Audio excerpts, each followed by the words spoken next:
The stepmother was shouting at the little triplets in front of the housekeeper, unaware that the millionaire widower was watching everything hidden away. Subscribe to the channel and comment where you are watching from. The January morning sun shone brightly on the mirrored windows of the duplex penthouse in Manhattan, creating golden reflections that danced across the travertine marble walls. The 600-square-foot apartment was a monument to success. Italian porcelain floors, furniture designed by renowned designers, and a panoramic view that embraced the entire coastline from the Statue of Liberty to the Brooklyn Bridge. Every detail screamed sophistication and wealth. Robert Caldwell, at 43, adjusted his Hermes tie in front of the Venetian mirror in the entrance hall. Tall, broad-shouldered from years of swimming at the country club, with grey at the temples that gave him distinction, he carried the weight of someone who built an empire from scratch. His always immaculate hands trembled slightly as he checked his Patek Philippe watch, a gift he had given himself after closing the purchase of West Side Mall, the 5th in his chain in New York City. "Daddy is going to travel again?"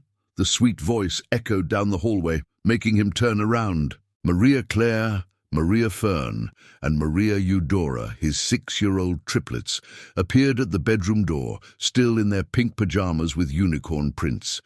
Their curly blonde hair fell over their delicate shoulders, and their grey-blue eyes, an inheritance from their deceased mother, looked at him with a mix of expectation and resignation that broke his heart. "It's just until tomorrow, princesses. Daddy has a very important meeting in Washington, D.C. Robert bent down, opening his arms to receive the morning hug from his daughters. The scent of chamomile children's shampoo mixed with his expensive cologne, creating a contrast that always moved him. "But you promised you would teach me how to ride my bike without training wheels today," murmured Maria Claire, the oldest by 3 minutes, resting her head on her father's shoulder. "And I will keep that promise. When I return, we will go to Central Park, and you 3 will learn. A Caldwell promise is worth more than gold, right?" The girls smiled, but he noticed the shadow of disappointment that crossed their little faces. How many promises had he broken in the last few months? How many meetings, trips, and business deals had been more important than their first steps, their first words, the small daily achievements of his daughters? "Camilla!" Robert called, raising his voice. "Have the girls had breakfast yet?" From the back of the apartment, an elegant 35-year-old woman appeared, wearing a white silk robe that accentuated her slender silhouette. Camilla Caldwell had the regal bearing of someone who grew up among the salons of high society in New York. Her straight brown hair fell perfectly over her shoulders, with discreet but impeccable makeup even at that morning hour. Her green eyes, which Robert once found fascinating, now seemed as cold as jade. "Good morning, love." Camilla approached, planting a chaste kiss on her husband's cheek. Her French perfume was intense, almost overwhelming in the early morning. "The girls are waiting for you to finish getting ready for breakfast. Mrs. Eunice has prepared everything." "Mommy Camilla, are you going to play with us today?" asked Maria Fern, the shyest of the 3, gently tugging at the hem of her robe. Camilla subtly brushed the child's hand away, but Robert noticed the tension in the gesture. "Mommy has important commitments today, dear. You can play in your room or watch television." Camilla's voice sounded soft, but there was an underlying coldness that always bothered Robert. "Honey, how about canceling your commitments and staying with the girls? I'll be back tomorrow night and—" "Robert, you know I can't. I have the charity lunch for the Heart of Gold Foundation, then the gala committee meeting for the House of Hope, and tonight the Johnson dinner. These are unmissable commitments." Camilla adjusted a non-existent strand of hair, a gesture Robert had learned to recognize as a sign of irritation. He sighed, kissing the forehead of each daughter. "Behave well for Mommy Camilla and Mrs. Eunice, okay? Daddy will call tonight." As he grabbed his leather briefcase and keys for the Porsche, Robert watched Camilla leading the girls to the open kitchen. She spoke to them in a polite but distant tone, as if they were guests she needed to politely get rid of. That elegant and sophisticated woman he had met at a business event 2 years after Letitia's death seemed like the perfect choice at the time. Beautiful, well-connected, knowledgeable of the social codes he needed to navigate to expand his business. But had she been the right choice for his daughters? The question haunted him during the drive to LaGuardia Airport. In the traffic on the Red Line, as he watched the Statue of Liberty emerge from the morning clouds, Robert remembered Letitia. His first wife had the gift of turning simple moments into precious memories. Morning coffee became a picnic in the living room. The girls' bath turned into a foam party, and every childhood discovery was celebrated as the greatest achievement in the world. Camilla was everything Letitia had not been: strategic, ambitious, aware of social status. But did his daughters need strategy? Or did they simply need love? The phone rang, interrupting his thoughts. It was his secretary confirming the meeting with the Arab investors interested in financing a hotel complex in Barra da Tijuca, a deal worth $500 million that could definitively consolidate his business group in the tourism sector. Robert accelerated, leaving behind the maternal doubts that always haunted him when he was alone. Business, he understood. Spreadsheets, projections, market strategies, this was his safe territory. Fatherhood, on the other hand, remained a manual in a foreign language, full of nuances he was still learning to decipher. What Robert did not imagine was that at that very moment in the golden apartment he was leaving behind, a storm was brewing to reveal truths that would change everything forever in the life of her family. In the quiet apartment of the Upper East Side, Mrs. Eunice adjusted the navy blue apron over her immaculate white uniform. At 46, she carried in her calloused hands the story of a lifetime dedicated to domestic work. Born in a housing project in Queens, the daughter of a laundress and a construction worker, Eunice learned early on that dignity is earned through sweat and determination. Her brown eyes, always alert, reflected an intelligence that few employers bothered to notice. Graduating in education from Estacio de Sá University at 38, studying at night after exhausting shifts, she hid her diploma at the back of the drawer. Experience had taught her that employers like Camilla Caldwell felt threatened by overly educated housekeepers. It was safer to be seen merely as a competent and discreet housekeeper. "Mrs. Eunice, where's my diamond ring?" Camilla's shrill voice echoed through the apartment, making the triplets shrink at the breakfast table. Eunice sighed, drying her hands on the dish towel. She knew that tone. It was the prelude to a storm. "It's in the jewelry. Box in your bedroom, Mum. I put it away yesterday after you took it off for your shower." "I didn't ask where you think it is. I told you to go get it." Camilla appeared in the open kitchen, still in her robe, but now with her face twisted in morning irritation. The three girls stopped eating the pancakes with syrup that Eunice had specially prepared for them. Maria Claire swallowed hard, Maria Fern glanced down, and Maria Eudora held tightly to her closest sister's hand. They knew that tone of voice. "Yes, ma'am." Eunice lowered her head and headed to the couple's bedroom. As she climbed the marble stairs to the upper floor, she heard Camilla grumbling in the kitchen. "These housekeepers nowadays think they can do anything. In my day, they knew their place."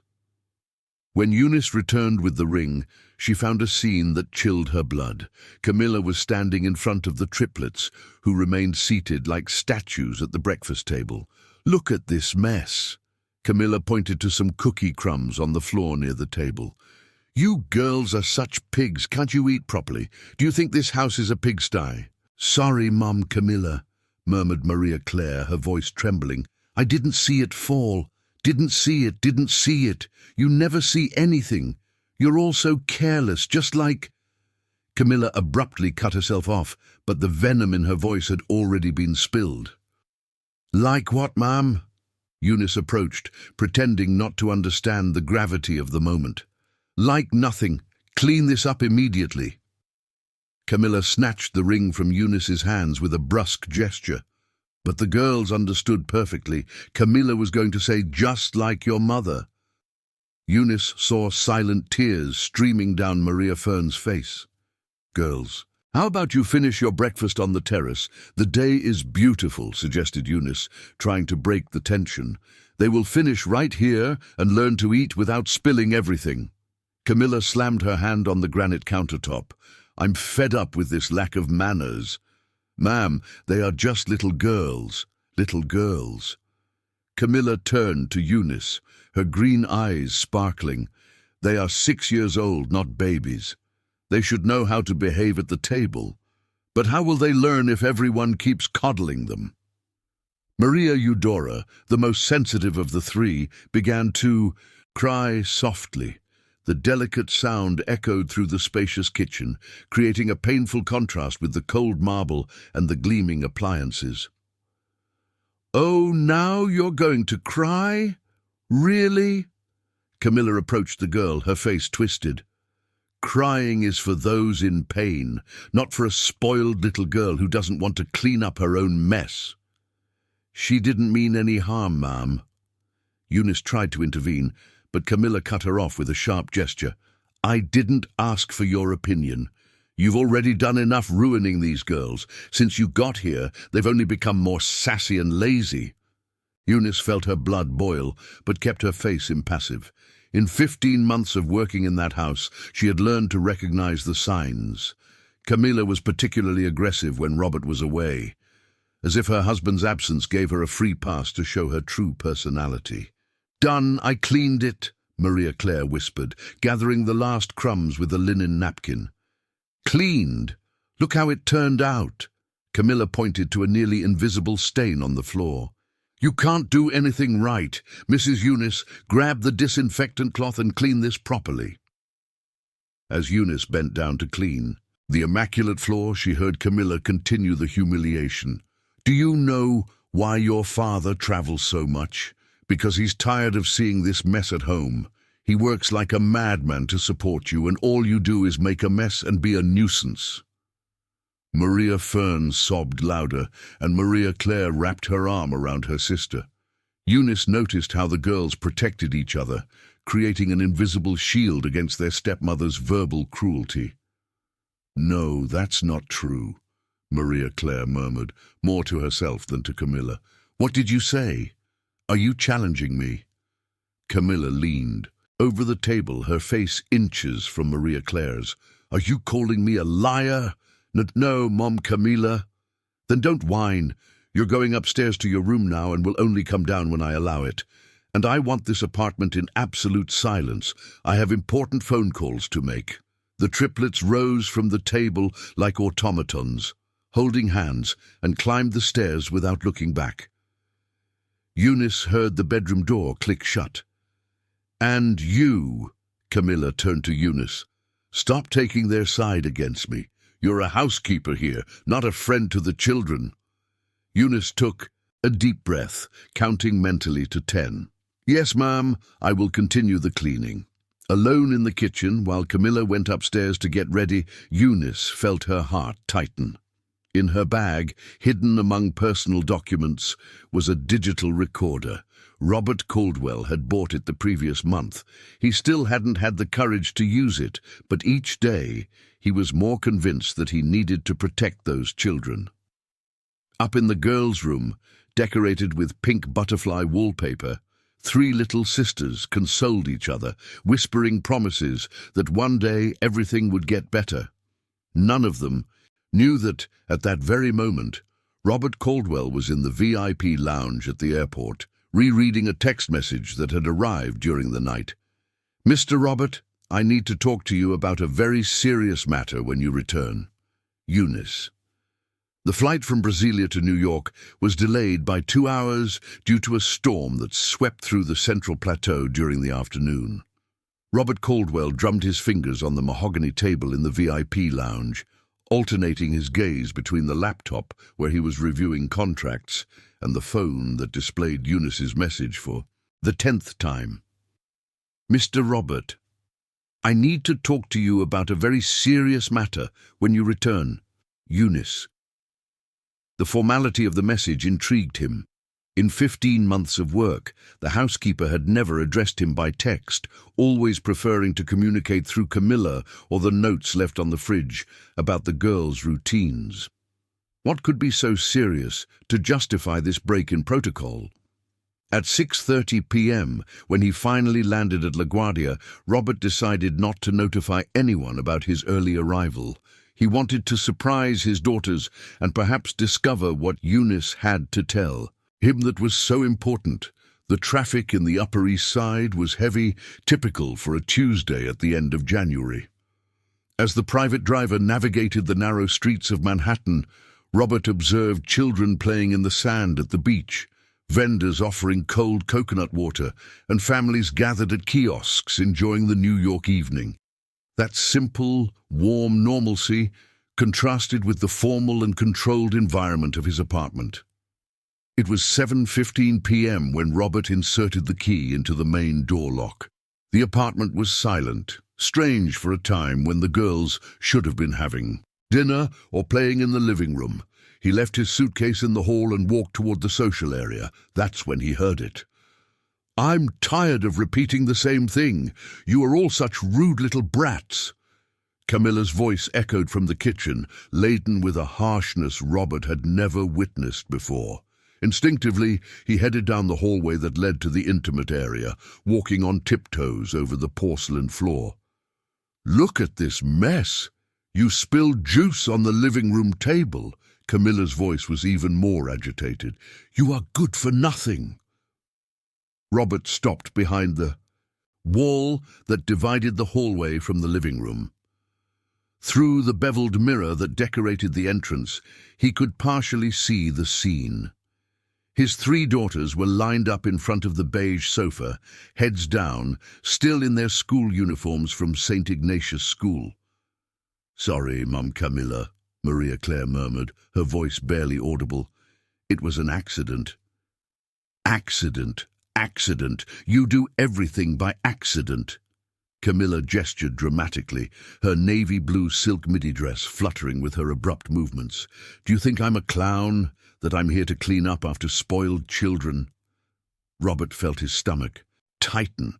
That elegant woman, who had always been polite and affectionate in his presence during their 2 years of marriage, was unrecognizable. Her gestures were aggressive, her posture intimidating, her voice filled with a contempt that made the girls shrink like wilted flowers. "Do you know why your father can't stay home? Because he can't stand to see the shame that you are?" Camilla approached the children, pointing her finger at them. "He works so hard to support this house, and all you do is make a mess and be a nuisance." Maria Fern began to sob quietly. The delicate, desperate sound pierced Robert's chest like a sharp blade.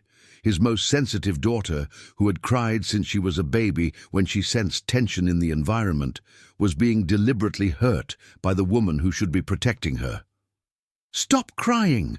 Crying is for babies!" Camilla slammed her hand on the tempered glass coffee table, making the girls jump. "Do you think I have patience for this? Do you think I have better things to do?"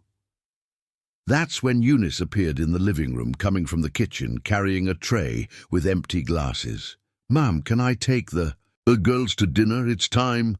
"They will have dinner when I say so." Camilla turned to the housekeeper, her eyes flashing. "And you stop meddling.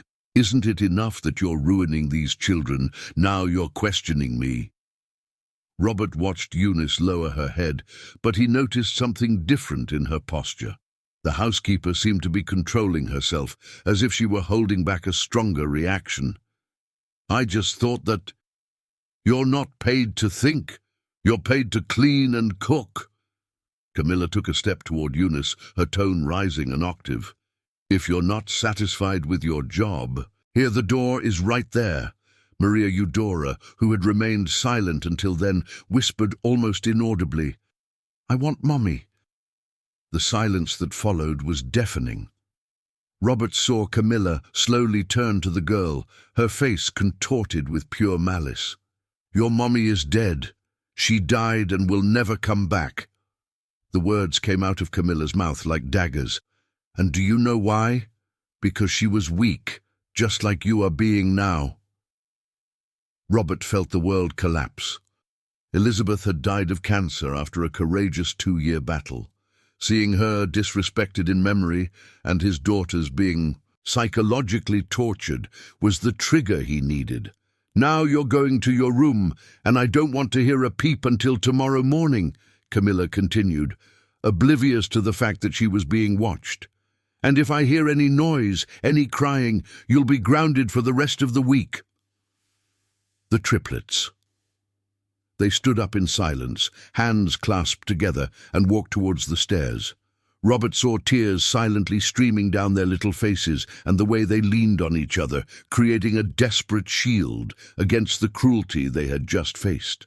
Mrs. Eunice accompanied them to the bottom of the stairs, whispering something that Robert couldn't hear, but it made Maria Claire nod slightly. When the girls disappeared upstairs, Robert remained motionless, processing what he had witnessed. The woman he had married, thinking she would offer a new maternal figure for his daughters, was an abuser. How many months had this psychological torture been happening? How many times had his princesses suffered in his absence? The sound of Camilla's heels approaching the hallway made him move quickly. Robert silently ascended the service stairs, leading to his office on the 2nd floor. He needed a few minutes to organize his thoughts before confronting the situation. Sitting in the leather armchair, facing the nighttime view of the Upper East Side that always calmed him, Robert Caldwell faced a devastating truth.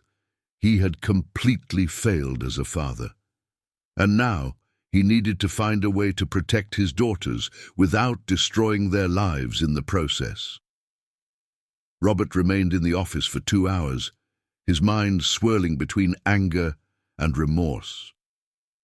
Through the panoramic window, he watched the lights of Central Park twinkling in the distance, trying to process the extent of what he had witnessed.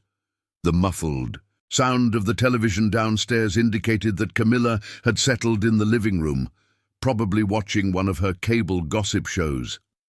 At 9:30 p.m., when he heard her footsteps ascending to the master bedroom, Robert quietly descended to check on the girls. The door to the triplets' room was ajar, and he could see them sleeping, curled up together in the same bed, even though each had her own individual bed, decorated with pink voile canopies. Maria Claire was in the middle, protecting her younger sisters with her little arms. Even in sleep, their faces still showed signs of tension. Robert noticed that Maria Fern was tightly clutching a worn teddy bear, the same one Elizabeth had given her in the hospital during her last stay. "Mr. Robert?" Eunice's soft voice made him turn. She was at the end of the hallway, still wearing her apron, holding a cup of chamomile tea. "Eunice." Robert gently closed the girl's bedroom door and headed to the living room. "I need to talk to you, now." They sat on the leather sofas in the intimate living area, a more private space that Robert used for family meetings. Eunice kept her hands clasped in her lap, her posture straight despite her visible fatigue.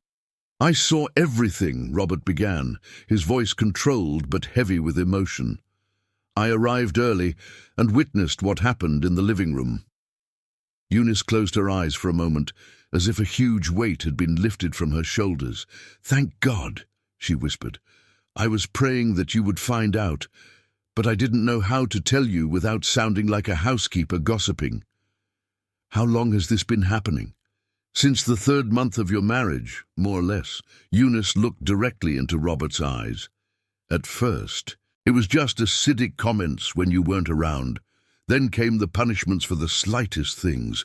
No dessert, going to bed without dinner, spending the afternoon locked in their room." Robert felt his hands clench into fists. "And it got worse?" "Much worse. In the last 6 months, she yells at them almost every day. She says they are a burden, that you can't take them anymore, that their mother died of shame for having such unruly daughters. Eunice paused, swallowing hard. Sir, I have recordings. Recordings? Eunice pulled a small digital recorder from her bag. I bought it. Last month. Every time she started yelling, I discreetly turned it on. I have over 15 audio files. Robert took the device with trembling hands. The reality of the systematic abuse was materializing before him in an undeniable way. Why didn't you come to me sooner? Sir, with all due respect, you travel 3 times a week. When you're home, Mrs. Camilla turns into a saint. She speaks softly, pets the girls, asks about school. Eunice shook her head. I'm just a housekeeper from the suburbs, accusing the wife of a millionaire. Who would believe me? Eunice's raw honesty hit Robert like a punch in the stomach. She was right. He had created a dynamic where his absence allowed the abuse to happen, and his sporadic presence maintained the facade. Have the girls told you anything? They are very loyal to you. They don't want you to worry or be sad. Eunice wiped away a discreet tear. But Maria Eudora has been wetting the bed again. Maria Fern has developed a stutter that only appears when Mrs. Camilla is around. And Maria Claire, she feels responsible for protecting her sisters. Robert stood up and walked to the window, watching the nighttime activity of the Upper East Side. Young couples strolled along the sidewalk, children played in the parks, normal families living normal lives. His family, behind the golden facade, was disintegrating. Eunice, I need your help. Anything, Mr. Robert. First, I want you to continue documenting everything, but be extremely careful. If Camilla finds out, Robert turned to her. Second, I need to understand the girls' routine when I'm traveling. Everything, schedules, meals, how they react, what they do to protect themselves. The girls have created some codes between them, Eunice revealed hesitantly. When Mrs. Camilla gets really angry, they hide in the closet and tell stories about their mother. Maria Claire remembers almost everything and tells her sisters. Robert felt his heart shatter a little more. His daughters were preserving their mother's memory as a shield against the hostile present. Is there anything else I need to know? Eunice hesitated, biting her lip. Speak, Eunice. It doesn't matter what it is. The housekeeper. She gives medication to the girls to make them sleep earlier when you're not around. She says it's a vitamin, but I recognize the bottle. It's the same medicine my neighbor gives to her hyperactive son. The final revelation hit like a slap in the face. Camilla was medicating their daughters without a prescription, likely to have more peace during the nights. Starting tomorrow, I'm going to drastically reduce my trips, Robert announced. And I want you to know that you can count on me for anything. You're protecting my daughters when I failed to do so. Mr. Robert, you are a good father. You were just trusting the wrong person. When Eunice retreated to her small suite at the back of the apartment, Robert went upstairs to the master bedroom. Camilla was in the king-size bed, flipping through a home decor magazine, appearing to be the perfect wife, waiting for her husband to return from a trip. Honey, what a lovely surprise! She got up, wearing an expensive silk nightgown, and moved in to kiss him. Why didn't you let me know you were coming? Robert allowed the kiss, but every part of him rejected the contact. Those manicured hands that caressed his face were the same ones that had gestured aggressively at their daughters just hours before. I managed to finish everything early. How were the girls today? Little angels, as always. Camilla smiled, the lie slipping from her lips with an alarming ease. They had dinner nicely, did their homework, and went to bed without complaining. You raised your daughters very well. Robert nodded, forcing a smile while internally planning each move he would make to dethrone the false queen of his golden castle. The next morning, Robert woke up at 5:30 a.m. with a steely determination coursing through his veins. Camilla was sleeping soundly beside him, her relaxed face creating a mask of innocence that he now knew was false. He put on a tracksuit and went out for his morning run, along the boardwalk of Copacabana, but this time with a purpose beyond physical exercise. At 47, Marcia Anderson was one of the most respected private investigators in New York City. A former detective, she had started her own firm after retiring, specializing in family custody cases and corporate investigations. Robert knew her from some security consultations for his shopping centers. They met at Central Cafe in the city center at 7 a.m., far from the social circles of the Upper East Side, where Camilla mingled. Marcia arrived on time, wearing a discreet navy blue suit, her grey hair pulled back. In a low bun, her almond-shaped eyes always attentive to detail. "Robert, over the phone you mentioned a delicate family situation," Marcia began, stirring her coffee without sugar. "I need a complete investigation on my wife. Professional history, previous relationships, financial situation before marriage, background, everything." Robert kept his voice low but firm. Marcia studied his face for a few seconds. "May I ask what prompted this decision?" Robert recounted the events of the previous night, watching Marcia's expression harden as he described the treatment Camilla was giving to the triplets. "I understand. And do you want to keep this confidential?" "Absolutely. Camilla can't suspect anything yet. I need to fully understand who I'm dealing with before taking any legal action." Marcia jotted down some information in a discreet notebook. "I'll start today. How much time do you give me?" 2 weeks. And Marcia, there's one more thing." Robert hesitated. "I want an investigation on Eunice Santos as well. She's our housekeeper and is helping to protect my daughters. I want to know if I can trust her completely." "Wise. I'll investigate both simultaneously." When Robert returned to the apartment at 8:30 a.m., he found a scene that surprised him. In the open kitchen, Camilla was making pancakes, while chatting animatedly with the triplets about the outing they would have at Westside Mall. "Daddy!" The 3 girls ran to him, hugging him with genuine enthusiasm. "Good morning, princesses. Did you sleep well?" Robert bent down to receive the hugs, discreetly observing their expressions. "Mommy Camilla said we're going to buy new clothes for Grandma Margaret's birthday," announced Maria Claire, but Robert noticed a hesitation in her voice. "That's great. You deserve it." Robert looked at Camilla, who was beaming, wearing a beige knit outfit that highlighted her natural elegance. "Honey, I thought it would be nice for them to dress up a bit for your mother's party next weekend," Camilla approached, planting a loving kiss on his cheek. "You don't mind if I spend a little on them, do you?" The performance was impeccable. If Robert hadn't witnessed the scene from the night before, he would have wholeheartedly believed in his devoted and caring wife's act. "Of course not. Make it a special day." Robert accepted the coffee Eunice offered him, exchanging a quick glance with the housekeeper. During breakfast, Robert observed every interaction. Camilla was particularly attentive to the girls, asking about color preferences, complimenting the hairstyles Eunice had done, even offering extra orange juice. The triplets responded politely, but Robert noticed the subtle tension in their little bodies, as if they were constantly ready to retreat. "Girls, how about you go brush your teeth while I have a quick chat with Daddy?" Camilla suggested sweetly.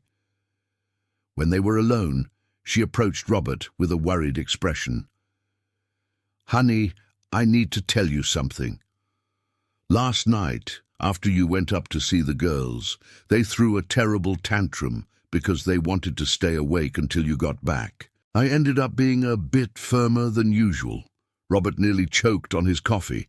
Camilla was preempting, creating a distorted version of events in case the girls said anything to him. "Tantrum? You know how they are when you come back from a trip.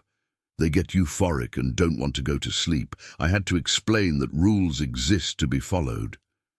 Camilla sighed dramatically. Sometimes I feel a bit lost with their upbringing. You make it seem so easy. You did well, honey. Discipline is important. The look of relief that crossed her face was unmistakable. Camilla's face confirmed Robert's suspicions. She was actively manipulating the narrative, preparing justifications in case he discovered fragments of the truth. At 10 a.m., when Camilla and the girls left for the mall, Robert took the opportunity to talk to Mrs. Eunice without interruptions. How is she behaving today? Completely different, Mr. Robert. Since she woke up, she's been sweet with the girls. She even made breakfast herself, which she never does. Does she suspect anything? Eunice shook her head. I don't think so, but she mentioned something strange to me this morning. She asked if I had said anything to you last night. And what did you say? That I just informed you that the girls had dinner and were asleep. Robert nodded, impressed with Eunice's presence of mind. Eunice, can I ask you a personal question? Of course, Mr. Robert. Why do you care so much about my daughters? I mean, beyond your job? Eunice lowered her eyes for a moment, her hands smoothing her apron.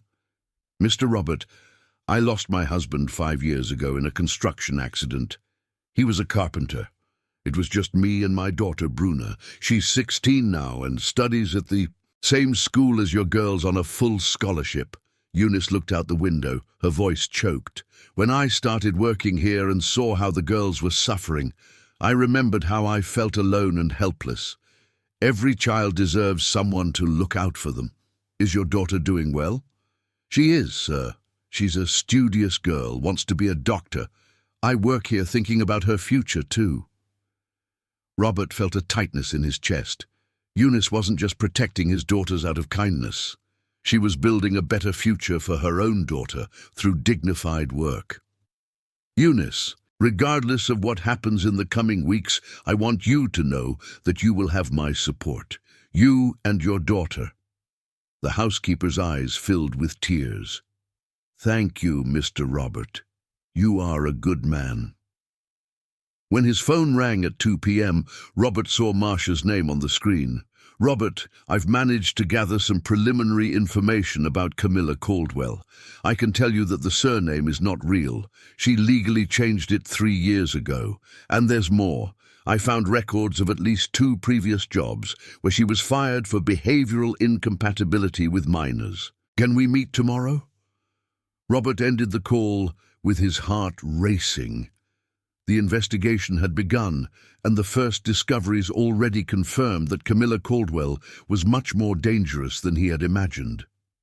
Thursday morning's coffee in the Upper East Side apartment unfolded in tense silence. Robert discreetly watched his daughters play with their cereal, while Camilla flipped through a French fashion magazine, appearing completely normal. The previous night had been particularly revealing.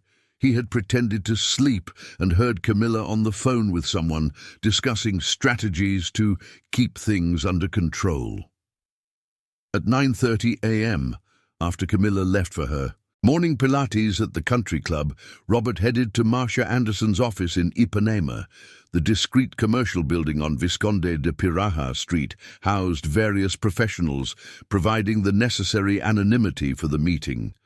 Marcia received him in a somber room, walls lined with legal books and a solid wood desk covered with organized folders. Her serious expression indicated that the findings would not be pleasant. Robert, have a seat. What I discovered about Camilla Caldwell goes beyond your darkest suspicions. She opened a thick folder and pulled out a series of documents. First, her real name is Camilla Rodriguez de Silva, born in Queens, Long Island. The surname Caldwell was legally adopted in 2021, a year before she met you. Robert frowned. Why would she change her name? To erase the past. Marcia flipped through some papers. Camilla worked as a nanny in at least 4 households between 2018 and 2021, all in the South Side, all wealthy families. In 3 of them, she was fired for cause. What kind of cause? In the first, the Mendoza family from the Upper West Side, she was caught hitting a 5-year-old with a wooden spoon. In the second, the Parker family from the Upper East Side, she was caught giving unprescribed medication to 2 children aged 3 and 6 to make them sleep more and have less work. Marcia paused, letting the weight of the words settle. In the third, the Tavares family from the Upper East Side, she was accused of theft and psychological abuse. Robert felt his blood run cold. And the fourth family. Now it gets interesting. In the fourth family, the Andersons, she was not fired. She married the patriarch of the family, a widowed businessman of 62 with 2 teenage daughters. Married. John Carlos Anderson, owner of 2 luxury car dealerships, a widower for 3 years, with daughters aged 15 and 17. Marcia handed Robert a photo of the man. They married in December 2020. He died of a heart attack in March 2021. Robert studied the photo. A prosperous-looking man, greying hair, confident smile. 3 months of marriage? Exactly. And here's the most shocking part. His daughters filed a lawsuit questioning the inheritance. They claimed that their father was being illegally medicated by Camilla and that she had forged a will. Marcia pulled out more documents. The case was suspended because they couldn't conclusively prove it, but Camilla inherited $2 million and an apartment in Coney Island. Robert leaned back in his chair, processing the information. She is a professional predator. That's right, and there's more. I discovered that she maintains regular contact with a family law attorney, the same one who represented her in the case against her second husband's daughters. Is she planning something against me? It's very likely. Robert, this woman has a pattern. She identifies wealthy widowers, gains their trust through caring for their children, marries quickly, and then... Marcia didn't need to finish the sentence. Robert remained silent for a few minutes, digesting the magnitude. Camilla was not just an abusive stepmother, she was a calculating criminal who had made the exploitation of vulnerable families her way of life. And what about Eunice? Did you find any information? Marcia's face softened. Eunice Johnson is exactly who she appears to be. A widow for 5 years, an exemplary worker, a devoted mother. She graduated in education from Estacio and has always held exemplary jobs. In fact, I discovered something interesting about her. What? She was fired from a private school in 2019, Sacred Heart Academy in the Upper West Side. Not for incompetence, but for reporting a case of physical abuse against a 6-year-old child. She caught a teacher hitting a student and reported it to the administration. The school, to protect its image, fired both. Robert felt a wave of respect for Eunice. She risked her job to protect a child. Exactly. And there's more. I managed to contact 3 families where she worked before. They all praise her effusively, especially for the loving way she treats the children. One of the employers said that the kids still ask about Aunt Eunice 2 years after she left. Marcia closed the folder on Eunice and picked up another, thinner one. Robert, there's something else about Camilla that you need to know. Worse than what we've already discovered? She has a son. Robert felt as if he had been punched. A son? Leonard Smith, 15 years old. He has been in a psychiatric clinic in Westchester since January 2021, a month before she married John Charles Anderson. The information hit Robert like a lightning bolt. She abandoned her own son to get married? Apparently, the boy doesn't have severe psychiatric issues. From what I could gather, he suffered from anxiety and depression, possibly due to paternal abandonment and family instability. Nothing that would justify prolonged hospitalization. Robert stood up and walked to the office window, watching the street activity. A mother passed by pushing a stroller. A father played with his young son on the sidewalk. Everyday scenes of normal families that seemed surreal after Marcia's revelations. How can a person be so calculating, abandoning her own child to marry a man for money? Sociopathy, Robert. Camilla shows all the classic signs: superficial charm, emotional manipulation, lack of empathy, predatory behavior. Marcia approached him. And the most dangerous, apart, she's extremely intelligent and organized. What do you think she's planning with me? Based on her previous pattern, she will try to isolate you from any support, especially from Eunice. Then she will start creating situations that justify medicating you, claiming stress, health problems. Simultaneously, she will try to transfer assets into her name. The ultimate goal is to inherit everything when you die, from apparently natural causes. Robert turned to Marcia, determination growing in his eyes. She won't succeed. I won't let her destroy my daughters or use me as just another victim. Robert, it's crucial that you maintain normalcy at home. If she suspects you have discovered anything, she may accelerate her plans or simply disappear with part of your money. I understand. What do you need from me now? Marcia handed him a small electronic device. State-of-the-art recorder. Discreet, but with professional quality. I want you to document all her interactions with you and the children, and we need to find out who the lawyer she is in contact with is. Robert tucked the device into the inner pocket of his jacket. How much time do we have? Hard to say, but, Robert, considering that John Charles died 3 months after the wedding, I would say you are in the danger zone. She is probably waiting to complete 2 years of marriage to have stronger rights over your assets. 2 years would be in March. Exactly, in 6 weeks. Robert left Marcia's office with a crystal-clear certainty. He was waging a war against time to save his family from a predator who had already destroyed other lives, and the battlefield would be his own home. The month of February brought a carefully orchestrated routine in the Upper East Side apartment. Robert had drastically reduced his travels, claiming the need to personally supervise the expansion of shopping centers. Camilla, in turn, intensified her performance as a devoted wife, preparing elaborate dinners and organizing family outings on weekends.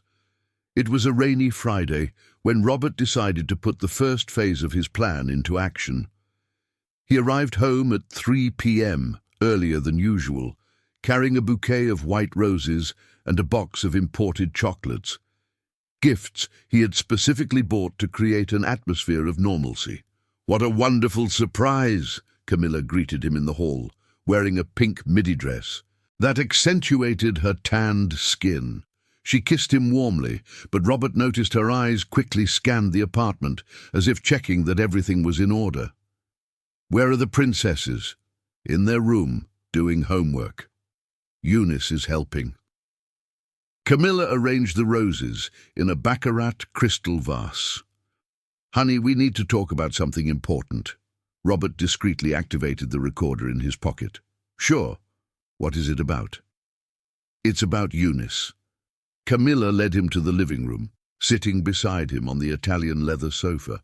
"I've noticed that she is, how can I say, interfering too much in a girl's education." "In what way?" "Yesterday, for example, I caught her teaching multiplication tables to Maria Claire when she should have been cleaning the kitchen. And last week I found out she was telling stories to the triplets during break time." Camilla sighed dramatically. "Honey, I know she has good intentions, but I can't accept that a housekeeper makes decisions about our daughter's education." Robert kept a neutral expression, although blood was boiling in his veins. "Do you think this is harmful?" "It's a matter of hierarchy and boundaries. The girls need to understand who the authority figures are in the house. If Eunice continues to act as if she were, as if she were family, they will get confused about everyone's roles." "I understand your concern." Camilla leaned in closer, her voice dropping to a conspiratorial whisper. "I've noticed she's been asking questions about our family routine. She wants to know about your schedule, your meetings when you're traveling." Don't you find it strange for a housekeeper to be so curious about our private life? Robert recognized the tactic. Camilla was planting seeds of distrust against the only person who had witnessed their abuses. Do you think she has ulterior motives? I don't want to be paranoid, but, Robert, we are a very prosperous family. Employees sometimes develop inappropriate expectations. Camilla gently touched her husband's arm.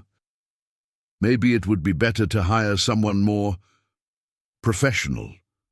A housekeeper with references from families in our social class. Do you have someone in mind?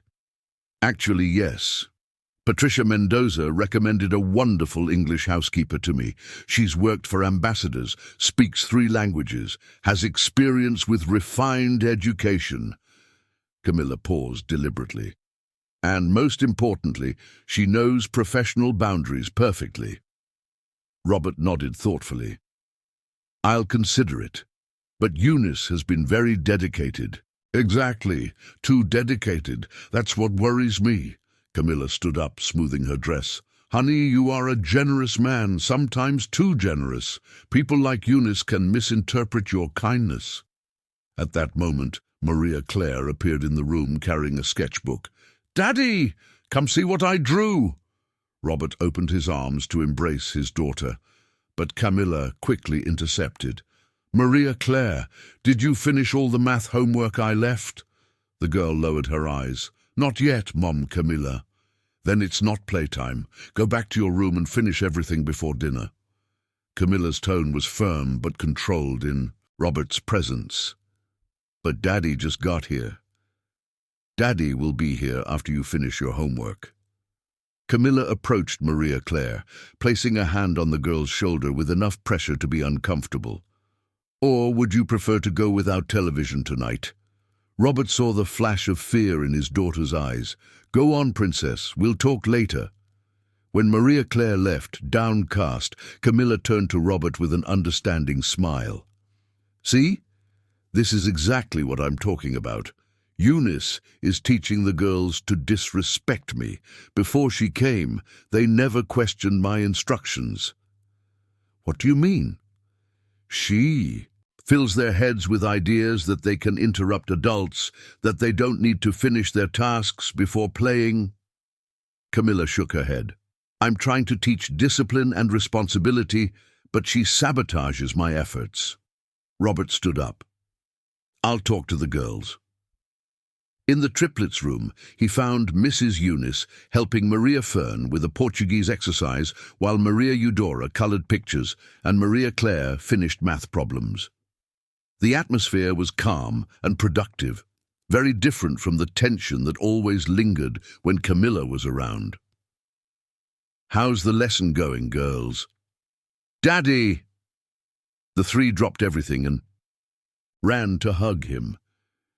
Mrs. Eunice is teaching us an easier way to do subtraction, announced Maria Fern excitedly. Is that true? And what's the secret? Eunice smiled shyly. Mr. Robert, it's just a method I learned in college for children who struggle with subtraction. You went to college, Mrs. Eunice? Asked Maria Eudora with genuine curiosity. Eunice hesitated, looking at Robert. I did, dear. Education. What's education? It's the study of how to teach children in the best possible way. Robert observed the warm interaction between Eunice and his daughters. The housekeeper answered questions with infinite patience, explained concepts in a playful manner, and most importantly, the girls felt safe and comfortable in her presence. Girls, finish your lesson, and then we'll talk more. Mrs. Eunice, can you come with me for a moment?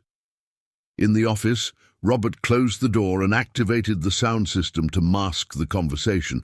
Eunice, Camilla is pressuring to fire you. The housekeeper's face paled.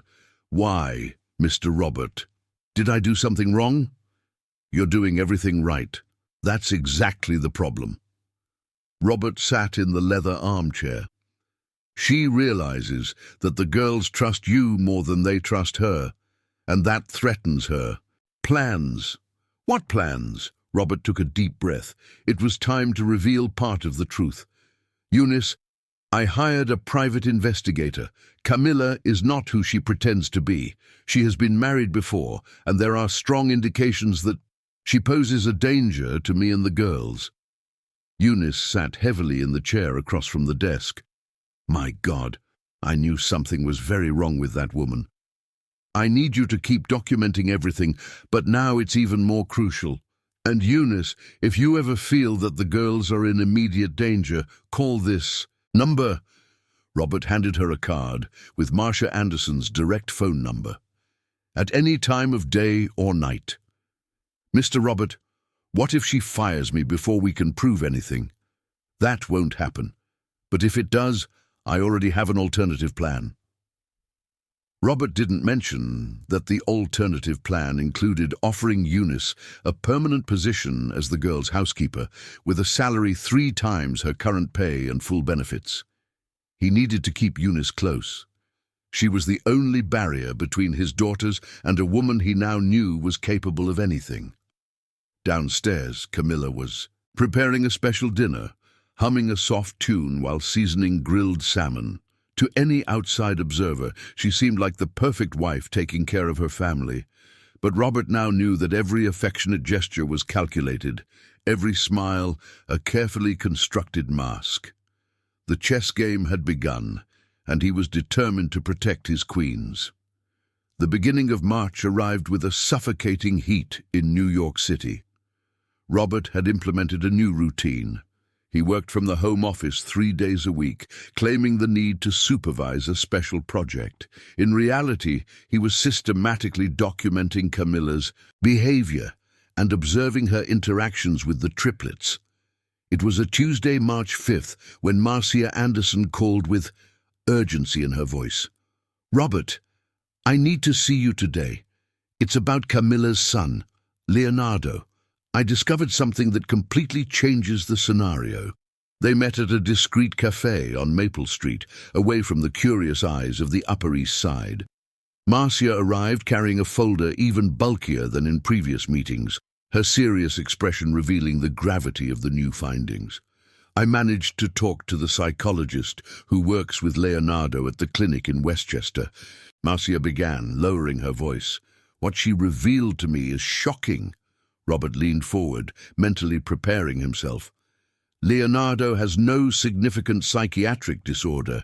He was admitted by Camilla under the pretext of aggressive outbursts, but the medical team never managed to document episodes that justified the prolonged hospitalization. Marcia opened the folder. Robert, that boy has been there for over 2 years because his mother simply doesn't want to deal with him. What do you mean?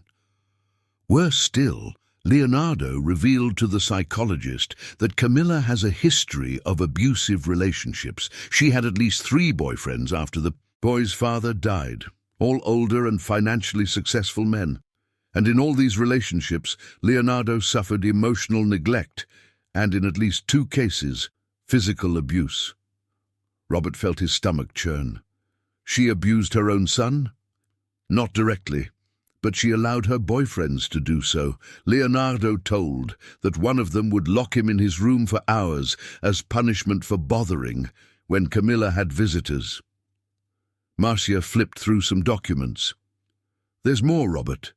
The psychologist informed me that Leonardo shows clear signs of complex trauma, paradoxical separation anxiety, meaning he simultaneously fears and longs for contact with his mother, and she said something that sent chills down my spine.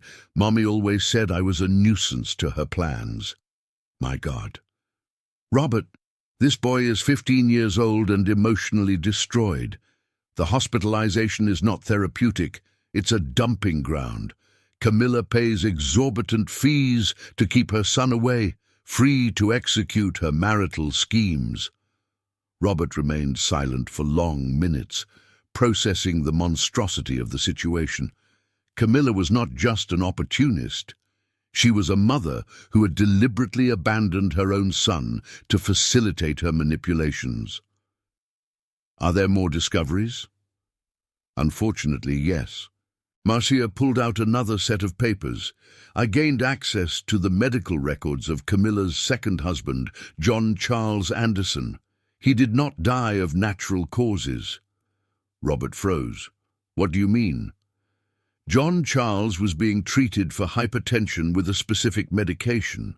In the 3 months leading up to his death, he exhibited strange symptoms: mental confusion, excessive fatigue, coordination problems. His eldest daughter tried to convince him to see another doctor, but Camilla always intervened, saying it was work stress.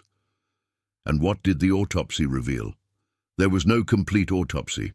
The death was attributed to a sudden heart attack, and the case was quickly closed. Marcia leaned in closer. But Robert, I managed to contact his daughter, Patricia Anderson. She suspects that the stepmother was manipulating her father's medications. Is there proof? Circumstantial but consistent. Patricia showed me bottles of medications she found in Camilla's room after her father's death. Medications that John Charles should not have been taking, some with forged prescriptions. Robert felt as if the ground was disappearing beneath his feet. Did she kill him? It's impossible to prove now, but the pattern is clear. Isolation of the victim, control of medications, medical manipulation, and sudden death resulting in significant inheritance. Marcia closed the folder. Robert, you are in real and immediate danger. And the girls? Also. If Camilla realizes that you discovered her plans, she may accelerate her timeline. And the children, they are potential witnesses to anything that happens to you. Robert abruptly stood up, walking to the cafe window. Outside, he watched normal families passing by, parents taking their children to school, mothers pushing strollers, everyday scenes of a life he thought he had, but was discovering to be a carefully constructed illusion. Marcia, I need a plan. I can't just confront her or ask for a divorce. That could put the girls at even greater risk. I agree. We have to be extremely careful. Marcia approached him. Robert, I want to propose something. Let's document Camilla committing a flagrant crime. Something irrefutable that allows for her immediate arrest. What kind of crime? Illegal medication of the children. If we can catch her giving unprescribed medications to her daughters, we will have solid evidence of child abuse. Robert nodded slowly. How do we do this? First, I need you to install hidden cameras in the apartment, especially in the girls' room and the kitchen, where she prepares meals. Marcia handed him a card. This technician is discreet and reliable. Tell him it's for security purposes. And then, we provoke a situation where she needs to medicate the children. Maybe you announce a trip for a few days. That always makes her more anxious to control the environment. Robert returned to the apartment at 6 p.m., finding an apparently perfect domestic scene.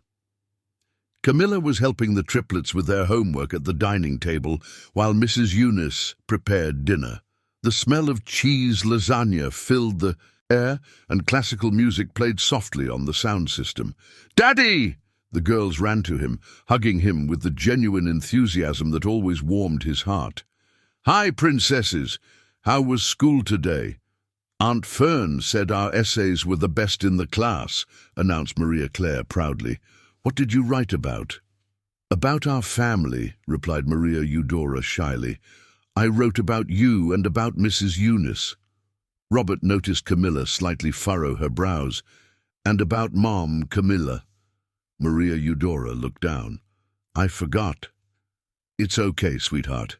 Next time you include everyone," Robert consoled, but he observed Camilla mentally, noting their daughter's forgetfulness. During dinner, while animatedly discussing school projects with the girls, Robert discreetly studied every move Camilla made. Each affectionate gesture seemed rehearsed, each smile calculated for maximum visual impact. It was like watching an actress playing the role of wife and mother, never truly connecting emotionally with the family. Later, after putting the girls to bed, Robert casually announced, "Honey, I need to travel to Chicago next week. Strategic meeting with the investors of the mall in Oak Brook. I'll probably be gone for 3 days." Camilla couldn't completely hide the glimmer of satisfaction that crossed her eyes. "That's too bad, but I understand. Business comes first. Are you comfortable being alone with the girls?" "Of course. We're a great team, aren't we, girls?" Camilla smiled at the triplets, who politely responded, but Robert noticed the tension that instantly settled in their little bodies. That night, while Camilla slept soundly beside him, Robert stayed awake, planning every move for the upcoming days. He knew he was about to expose his daughters to a calculated risk, but it was the only way to ensure their ultimate safety. What Robert didn't realize was that, in the room next door, Eunice was also awake, organizing in her mind how to protect the girls during the most dangerous days ahead. On the morning of Monday, March 11th, Robert executed the first phase of the plan with surgical precision. At 6 a.m., specialized technicians arrived at the apartment under the pretense of updating the security system. Camilla, still groggy, accepted Robert's explanation about upgrading the equipment due to recent burglaries in the area without question. In 4 hours of work, high-definition micro-cameras were discreetly installed in the girls' room, the kitchen, the living room, and the main hallway. Each device was invisible to the naked eye, but capable of recording audio and video in professional quality, transmitting everything in real time to Marsha Anderson's office. "Mr. Robert, the system is fully operational," the lead technician informed, handing over a discreet tablet. "You can monitor everything remotely through this app." At 2 p.m., Robert staged his departure for Chicago with a convincing performance. He kissed Camilla affectionately, hugged each of the triplets, and promised to call every night. Eunice received detailed instructions about the girls' routine, while Camilla pretended to listen distractedly, already mentally planning her 3 days of total freedom.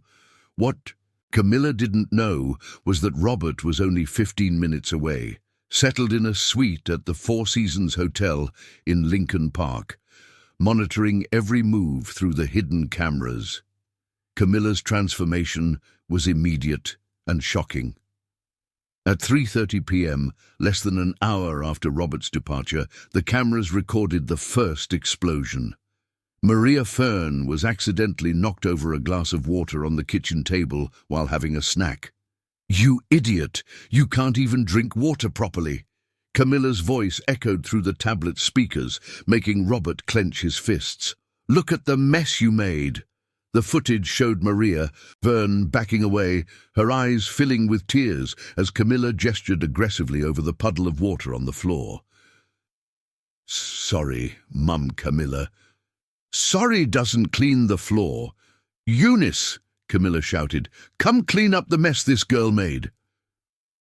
Robert watched as Eunice quickly appeared in the kitchen, cleaning the water while trying to discreetly comfort Maria Fern. The housekeeper cast a worried glance at Camilla, clearly recognizing the signs of a dangerous escalation. At 5 p.m. during dinner, the situation dramatically worsened. Maria Eudora, the most sensitive of the triplets, refused to eat the broccoli that Camilla had prepared. "I don't like broccoli," the girl murmured, pushing her plate slightly away. "Don't like it?" Camilla shot up from the table abruptly, the chair scraping loudly against the floor. "Do you think this house is a restaurant? That you can choose what you want to eat?" "Camilla, she's just a child." Eunice tried to intervene gently. "Shut up! No one asked for your opinion." Camilla turned to Eunice with contained fury. "And you," she pointed at Maria Eudora, "are going to eat everything on that plate, everything." "But I can't." Maria Eudora began to cry softly. "You can, and if you can't, you'll sit there until you do, all night if necessary."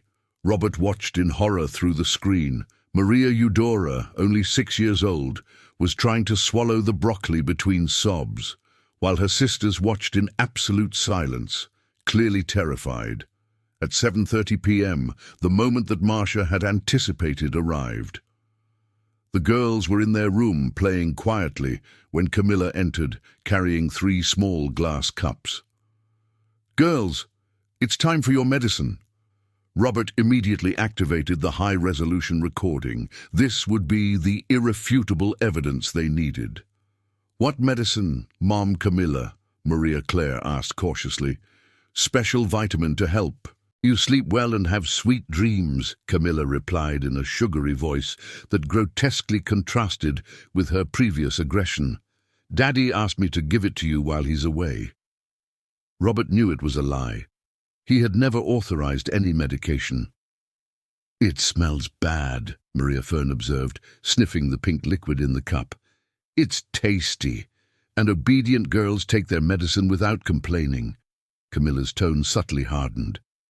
"Or are you not obedient girls?" The 3 sisters exchanged anxious glances. Robert could see the fear on their little faces as they reluctantly brought the cups to their lips. That's when Eunice appeared at the door of the room. "Ma'am, may I ask what medicine this is?" Camilla slowly turned, her eyes sparkling. "It's the vitamin that the pediatrician prescribed." "Which pediatrician?" "Dr. Michael never prescribed anything for the girls to take at night." The silence that followed was tense. Robert could see Camilla quickly calculating a response. It's a new doctor that Robert consulted, a specialist in child nutrition." The lie awkwardly slipped from her mouth. Eunice stepped further into the room. "Can I see the prescription?" "The prescription is with Robert. He took it to Chicago." Camilla was clearly improvising now. "Then maybe it's better to wait for him to return to confirm." "What do you mean?" Camilla's mask finally fell completely. "Are you questioning my decisions? Are you calling me a liar in front of my stepdaughters?" Robert watched, fascinated and horrified. Every word was being recorded in high definition. "No, ma'am. I just think that—" "You're not paid to think. You're paid to obey." Camilla Mrs. Eunice approached Maria Claire threateningly. "And if you're not satisfied with your job here, you can pack your things and leave today." The triplets watched the scene, still, holding the cups with the unidentified medicine. Maria Claire, showing impressive courage for her 6 years, whispered, "Mrs. Eunice, please don't go." Mom Camilla turned to the girl with a murderous expression. "You didn't talk to me. No one talked to you. Leave the girls alone." Mrs. Eunice stepped protectively between Camilla and the children. "How do you talk to me?" Camilla completely exploded. "I am the owner of this house. I run things here." Robert was already getting up from the hotel chair when he saw Camilla take an aggressive step toward Mrs. Eunice, clearly out of control. "Calm. Down, ma'am. The girls are scared." "The girls are scared because you are making a scene." It was then that the unthinkable happened. Camilla, completely distraught, raised her hand to slap Mrs. Eunice. The housekeeper instinctively dodged, and Camilla's hand hit the cup that Maria Claire was holding, shattering the glass on the floor. The sound of breaking glass echoed through the room like a gunshot. The 3 girls screamed simultaneously, and Maria Claire began to bleed from a small cut on her finger. "Look what you did!" Camilla yelled, completely out of control. "Look at the mess!" Robert could no longer bear it. He turned off the tablet, grabbed the car keys, and rushed home. In the apartment, Mrs. Eunice comforted the girls while cleaning Maria Claire's cut, whispering soothing words as Camilla continued screaming in the hallway. What none of them knew was that every second of the last 3 days had been documented in professional quality, creating an irrefutable record of systematic abuse that would forever change the fate of that family. Robert arrived at the apartment in record time, climbing the marble steps 3 at a time.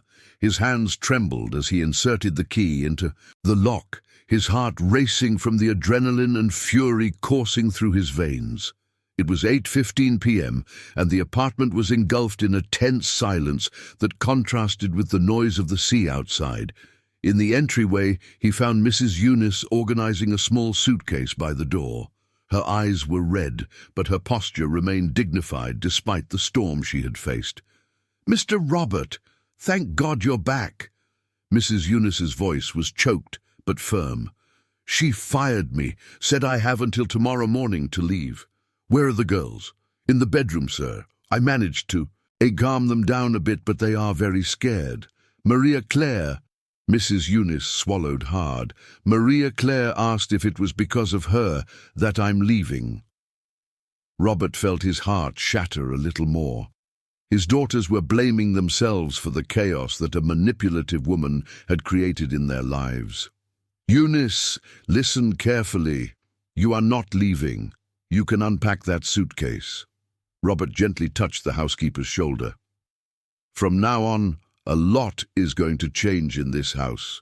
He quietly went up to the triplets' room. The door was ajar, and through the crack he could see his three princesses huddled together on Maria Claire's bed. They were still wearing their school uniforms, but they were barefoot, their blonde hair disheveled, and their little faces stained with tears. "Daddy!" Maria Fern was the first to see him. "You're back!" "Yes, my love, I'm back." Robert sat on the edge of the bed, opening his arms to receive the desperate hug from his three daughters. "And I'm not going to travel for a long time." "Mrs. Eunice is leaving," whispered Maria Eudora, her voice almost inaudible. "Mum Camilla said it was our fault." "It wasn't your fault. None of this was your fault." Robert kissed each daughter's forehead, smelling the sweet scent of children's shampoo that always calmed him. "Mrs. Eunice is not leaving. She will stay here, taking care of you." "But Mum Camilla said—" "Mum Camilla was wrong." Robert chose his words carefully. "Sometimes adults get upset and do things they shouldn't do, but Daddy is here now to fix everything." Maria Claire, always the most perceptive, studied her father's face closely. "Daddy, Mum Camilla doesn't like us, does she?" The question hit Robert like a punch in the stomach. His eyes filled with tears that he tried to hide. But Maria Claire had perceived the truth he had tried to conceal for so long. "Daddy will take care of you. Always. No one else will yell at you or make you feel bad." Robert pulled the three girls closer. "You are the most important things in the world to me. More important than any job, any money, anything. Do you promise? A Caldwell promise is worth more than gold, remember?" After calming the girls down, Robert went downstairs to face the final confrontation. Camilla was in the living room, elegantly seated on the leather sofa, flipping through a home decor magazine as if nothing had happened. She had changed out of her stained dress into a green silk outfit, touched up her makeup, and brushed her hair. She looked like the perfect wife, waiting for her husband to return from a trip. "Love, what a surprise!" Camilla gracefully stood up, walking towards him with a radiant smile. "Did you manage to finish everything early?" Robert watched her approach, studying every micro-expression, every calculated gesture. It was fascinating and terrifying to observe a sociopath in full performance. "We had some problems here today," Robert replied, keeping his voice controlled. "Problems?" Camilla tilted her head with a confused expression. "What kind of problems?" "Mrs. Eunice told me about the incident, about you firing her." Camilla's smile faltered for a fraction of a second before she regained her composure. "Oh, that. Robert, I didn't want to worry you with these domestic issues during your trip, but—" Camilla sighed dramatically. "I had to make a difficult decision." "What decision?" Mrs. Eunice was becoming increasingly insubordinate. Today, she disrespected me in front of the girls, questioned my decisions about their education. "Camilla." She approached him, gently touching his arm. "Love, I know you care for her, but I can't allow a housekeeper to undermine my authority as the mother of the girls." Robert nodded thoughtfully. I understand. And what decision have you made about their education? What do you mean? The medicine. Eunice mentioned that you were giving some kind of medication to the girls. Robert noticed a shadow cross Camilla's face. It was almost imperceptible, but he was looking for exactly that reaction. Oh, the vitamins! It's a vitamin complex that the new pediatrician recommended to strengthen their immune systems. Camilla smiled naturally, but Robert noticed that she slightly averted her gaze. Which pediatrician? Dr. Fernando, the child nutrition specialist you met last week. Robert felt a mix of dark admiration and disgust at how easily Camilla lied. He had never met any Dr. Fernando. Camilla, I need to tell you something. Sure, love. What is it? Robert walked over to the bar and poured 2 glasses of Scotch whiskey, handing one to her. It was important to keep her relaxed for what was to come next. I didn't go to Chicago. Camilla paused with the glass halfway to her lips. What do you mean? I stayed in New York at the Four Seasons Hotel. Robert took a sip of whiskey, watching every micro-expression on her face. Observing. The silence that followed was deafening. Camilla set the glass on the coffee table with hands that were beginning to tremble almost imperceptibly. Observing what? Robert picked up the tablet he had left on the hallway table and activated the screen. The images from the day began to play. Camilla yelling at Maria Fern about the glass of water, forcing Maria Eudora to eat broccoli through tears, offering unprescribed medication. Camilla's face lost all color. Robert, I can explain. Can you really? Robert turned up the volume of the playback. Camilla's furious voice echoed through the room. The girls are scared because you're making a scene. That's not what it looks like, isn't it? Robert paused the video on an image of Camilla preparing to attack Eunice, then explained to me what it is. Camilla abruptly stood up, starting to pace back and forth. Robert could see her mind working frantically, searching for a way out, an explanation, a manipulation that could save her. Robert, you don't understand the pressure of taking care of 3 children alone. They are very difficult when you're not here. They throw tantrums, they disobey. Camilla attempted a sympathetic smile. Maybe I was a little firmer than necessary, but it was for their own good. For their own good? Robert stood up, fury finally showing in his voice. You call it firm to tell my daughters that their mother died of shame, that I can't take them anymore? I never said that. I have recordings of everything, Robert exploded. Every word, every scream, every humiliation you inflicted on my daughters. Camilla recoiled as if she had been slapped. Her once seductive green eyes now showed a reptilian coldness. You spied on me. I protected my daughters from a predator. It was then that the mask finally fell completely. Camilla stopped pacing, straightened her shoulders, and looked at Robert with pure contempt. Your daughters? She laughed, a sharp and unpleasant sound. Your whiny, clingy daughters?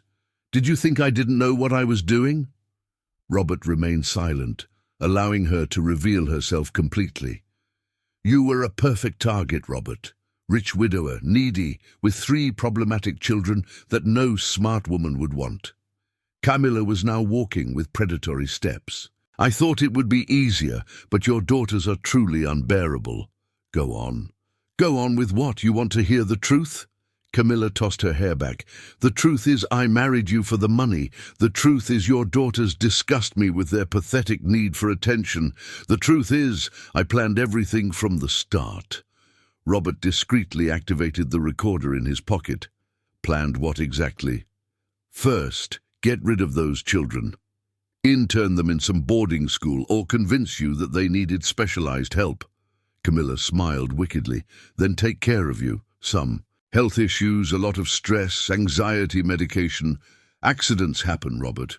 Robert felt chills running down his spine. Like what happened with John Charles. Camilla stopped abruptly. How did you... I know everything, Camilla, about Leonard abandoned in Westchester, the previous families where you worked, how John Charles really died. For a moment, Robert saw something that could be fear in her eyes, but it was quickly replaced by cold anger. Prove it. I don't need to prove anything. I've already proven it. Robert showed the tablet again. I have enough evidence to send you to prison just for, what you did today. Illegal medication of minors, psychological abuse, neglect. Camilla studied his face for long seconds, weighing her limited options. What do you want? I want you out of my house, out of my daughter's lives, forever. And what if I don't agree? Robert smiled coldly. Then you'll get to know the prison system in New York, and I can guarantee it won't be as comfortable as your suite in Westchester. Camilla remained silent for a few minutes, clearly weighing her limited alternatives. How much?